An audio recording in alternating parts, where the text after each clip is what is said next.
Ini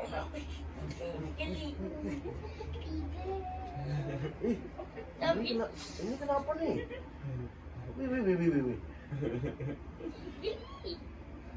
Ini bukan geli, sakit. Ini malah teruk sebelah kanan juga ya? Amka main bola juga main basikal. Main basikal di payung. Main basikal.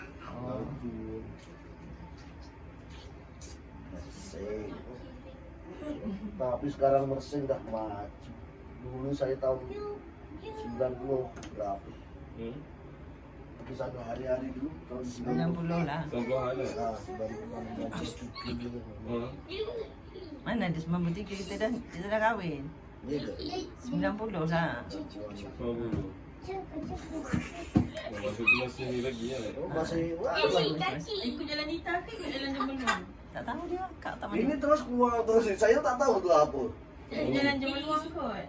Utang ada. Jalan Nita. Yang ada bilo semua tuh nggak apa? Oh. Yang ada kuil India yang tempat turun bilo tuh. Tu jalan Jemeluang. Oh, zaman doang ya. Jalan tu ada orang guna dah. Dah tak Kalau boleh. tak guna Tak sangat. guna sangat dah jalan tu. Banyak binatang buas Oh, yang tu ada Yang ada gajah semua tu. Gajah ya. Sama ikut Nita. Dekat Felalita lah, dekat sikit. Dulu masa tu belum ada. Belum ada, belum ada. Tahu itu dah lalu kan, seram kan. Oh. Lalu siang pun seram pula. Apa? Rumput-rumput dah ke jalan dah. Oh. Dia cuma lalu bas tak? Lompat-lompat kan. Lalu situ. Lalu situ dekat Kalau lalu Nita Laluan dekat. bas tu. Oh, untuk laluan masa. Kalau lalu Kalau kita orang ke Nita, ke Felalita dekat. Dulu itu jelas jalannya mana lain lagi. Satu tu je lah. Kan Felalita tu baru lah. tengoklah handset.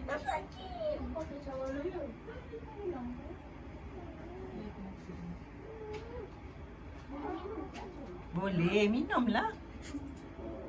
Minumlah, memang haus minumlah. Kan suruh kita buatkan air.